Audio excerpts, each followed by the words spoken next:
নমস্কার বন্ধুরা, আবার একটা নতুন জায়গার সন্ধান নিয়ে তোমাদের কাছে চলে এসেছি। তো এই জায়গাটা তোমরা অনেকেই চেনো, আবার অনেকে চেনো না, কেননা এই জায়গাটা নেট দুনিয়াতে সেরকম ভাইরাল হয়নি।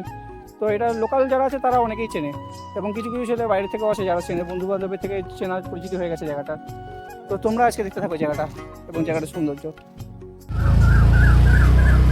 তো জায়গাটার প্রাকৃতিক সৌন্দর্য তোমরা শুধু উপভোগ করতে থাকো। কলা বাগানের মধ্যে দিয়ে এখন যাচ্ছি আমরা। তো ফাইনালি সেই জায়গাটা পেয়ে গেলাম। এই হলো করিমপুর বটতলা। এখানকার সেই ভাইরাল জায়গাটা দেখে নাও। নেট দুনিয়া এখনও পর্যন্ত এই জায়গাটা ভাইরাল হয়নি, কিন্তু আশা করি এবারে হয়ে যাবে। ঠিক সময় এসছে, এই সময় পুরো ফাঁকা। এটাই চেয়েছিলাম যে জায়গাটা পুরো ফাঁকা ফাঁকা থাকবে, তবে এক্সপ্লোর করতে আরও ভালো লাগবে।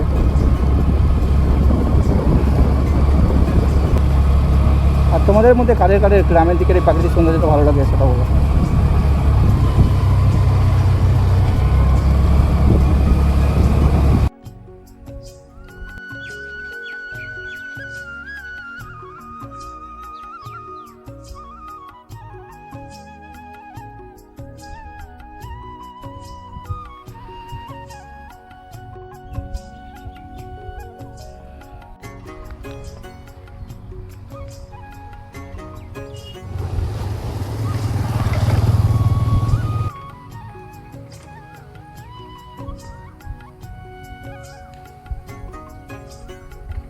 তো জায়গাটা শুধু দেখো তোমাদের কেমন লাগছে, আর এই জায়গাটা প্রাকৃতিক সৌন্দর্য উপভোগ করতে থাকো আমার সাথে। এরকমই আরও নতুন নতুন ভিডিও পাওয়ার জন্য তোমরা চ্যানেলের সাথে জুড়ে থাকো, সাবস্ক্রাইব করো। আর আরও নতুন নতুন জায়গা খুঁজে পাওয়ার জন্য আমাকে কমেন্ট করে জানাও তোমাদের আশেপাশে কোনো এরকম নতুন জায়গা আছে কিনা। তো এই জায়গাটা শুধু তোমাদের কেমন লাগছে বলো। এখানকার প্রাকৃতিক সৌন্দর্য খুবই সুন্দর।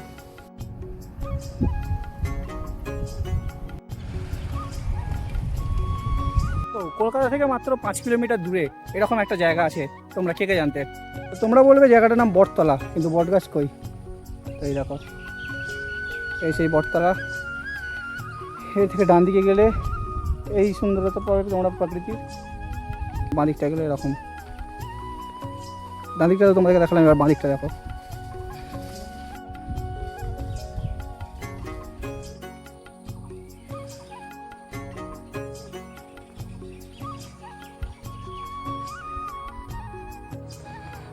তো রাস্তাটা শুধু দেখতে থাকো তোমরা।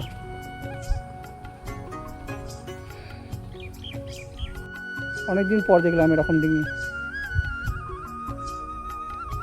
তো এই হচ্ছে বটতলার মোড়, আর সেই দূরে রাখা আছে আমার স্কুটি। আর আমি চলে এসেছি এখন এই দিকটায়, সেই ভাইরাল জায়গা। তো এই জায়গাটা তোমাদের কেমন লাগছে বলো? কলকাতার আশেপাশে এরকম জায়গা, তার মধ্যে এই গরমের মধ্যে।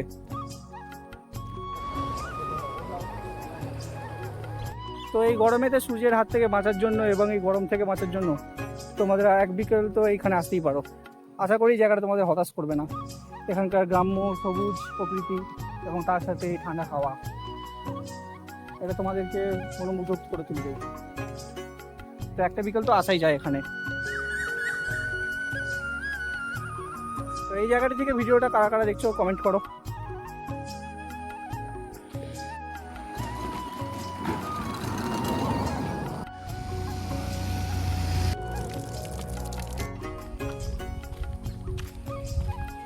এখানে সব কিছু ঠিক আছে, শুধু বটগাছটার তলায় একটা শিব ঠাকুর থাকলে আরও ভালো হতো। তো গাইস, আবার চলে এলাম মোটো ব্লগিং সেটআপে। তো এই জায়গায় টাটা বাই বাই করে বেরিয়ে পড়লাম। তো চলো বেরিয়ে পড়া যাক।